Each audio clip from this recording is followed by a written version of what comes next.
Good morning, guys. Good morning, good morning, good morning. I have a feeling a lot of you have anticipated this edition of Growth Series.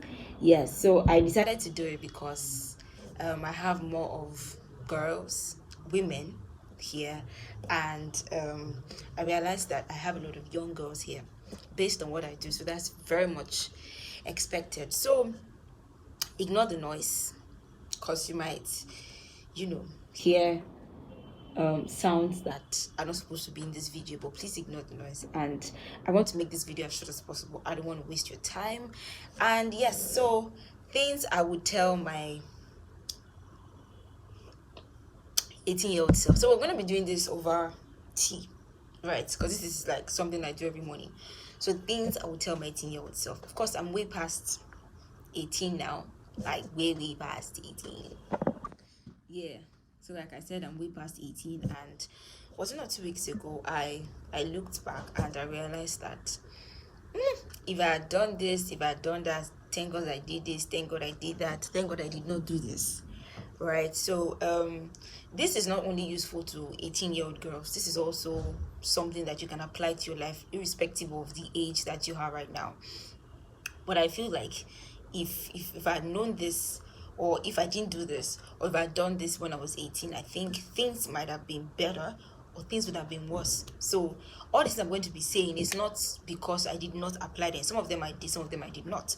Some of them had a very negative repercussions. Some of them had good um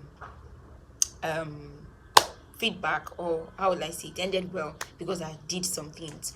So let me go straight to the point.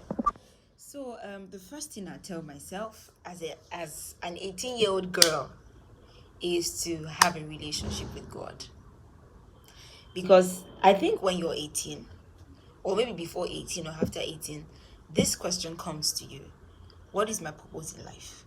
I mean, it comes to you if you're a very deep thinker anyways. That question will come to you. What am I supposed to do with my life? Why am I here? And the only place where you can find that is in God. And I'm not just saying go to church and do church activities. Have an actual, real, active relationship with God. You know why? Because it's the only one that can tell you why He created you. It's in Him that you will learn to discover yourself more, because there's the quest for self-discovery. You just want to understand what you're made for. I mean, you have a lot of gifts, you can do a lot of things, you're seeing people doing a lot of things, and you don't even know your place. You can only find it in an active relationship with God. And quickly, how do you develop an active relationship with God? First, you give your life to Christ. You accept Jesus Christ as your personal Lord and Savior. Now, this is not a call to religion, this is a call to relationship with God. And then you begin to read His Word, you pray to Him, you hear Him, you listen to Him, you obey Him, and you read His Word, and you read His Word, and you read His Word, and you obey Him. That's how you grow, right? So, quickly. Now, the second thing is, do not have a boyfriend. Yes. Yes, I said it. Do not have a boyfriend. You see, when you're 18, that is a time for self-discovery. Okay, did I have a boyfriend when I was 18? Yes, I did. I did. So I'm talking from experience. I'm not just saying it because I don't want you to do it. Been there, done that. Do not have a boyfriend when you're 18 years old. Because at that moment of your life, you need to know who you are independently. Right? You need to understand your gift, make friends independently. You don't need to, at that moment, when you're 18 years old, your focus should be you and God. You, in terms of building your career, understanding who you are outside of people, outside of a romantic relationship. I know the pressure is there, like everybody has a boyfriend, everybody's doing that, but honestly, you do not need it. You don't need it. It's going to waste your time. You're not going to really discover who you are. You're going to be spending your energy on what you're not supposed to be spending your energy on. No, please. That's it. So the third thing is focus on your business and start a career, build a brand. You know, when you're 18, there are so many things that come to mind, like I can sew, I want to bake. Build on it. That thing you want to do, that should be your focus. Build on it. The earlier the better for you. So that, let's say maybe when you're 25, you're already cashing out, or you already have a brand to be reckoned with, right? It's not good to start anything late. Whatever you know how to do, please start now and build on it. Then the fourth thing I'll tell my 18-year-old self is, do not bow to peer pressure. The pressure to be like this, dress like this, have a boyfriend, have this money, do this on social media, jump on every challenge. Please, I beg you, do not bow to peer pressure. Do not bow to peer pressure. And pick your friends wisely. Choose your friends wisely. Do not bow to peer pressure. Do not bow to peer pressure. People are doing this and doing that. You're 18, you should have done this. You're 18, you should be drinking. You're 18, you should be having sex. No, please. No, do not bow to pressure. Those things are outrightly wrong. Do not do them. Now, the fifth thing is, I would tell my 18-year-old self is that you are beautiful and there is nothing absolutely wrong with you.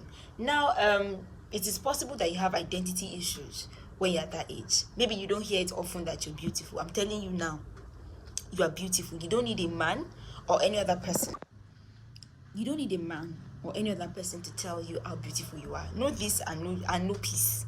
You are beautiful. You are okay. There is nothing wrong with your nose. Your lips are not too big. I remember when I was younger, I used to complain about my big lips. Like, God, I wish you could just reduce these lips. And I used to complain about the fact that I was very, very, very skinny. But now, it doesn't matter. It doesn't matter. I don't know why I'm so passionate about this. You are beautiful just the way you are. You are beautiful the way you are. Hear this, know this, and know peace. And another thing, the sixth thing I'll be telling you is to save the money that you have. Save the money. There's absolutely no one to impress. There is no one to impress. Please save your money. The little money you have from, maybe you bake now and then you're getting money, please save it. Save and save and save. You need it one day. Yeah, the seventh thing, I already said it with the sixth thing, is that there is nobody to impress, right? I know at this stage you might be pressured on seeing your friend that has an iPhone, right? Your friend that is using the latest things. That your friend might be from a rich home, or your friend might be stealing, right? So please don't bow to that pressure. Do what you can afford now. Appreciate your parents. You get.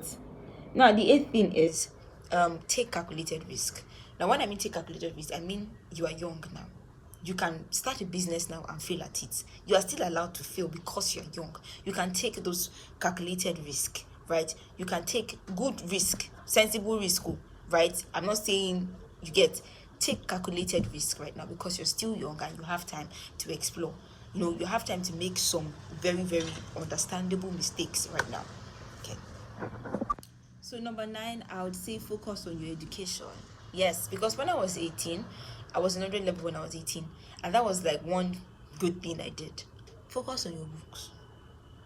Don't let people tell you, because school is a scam. There's no money. And I know that's the reigning thing now. School is a scam. There's no money in it. Just please, I beg you.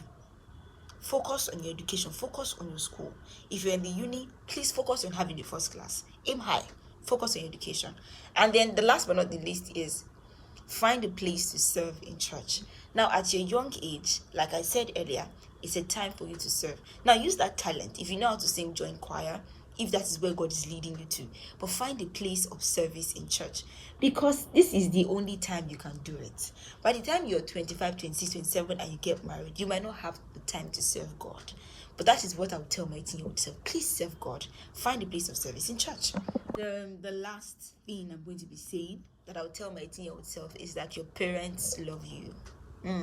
When I was 18, I used to really be at loggerheads with my mom. Like, she wouldn't want me to wear this, she wouldn't want me to do this. And that time I didn't understand. Like, I wanted to be free. Like, I wanted my freedom. I wanted to express myself. I wanted to do this and do that. Yeah.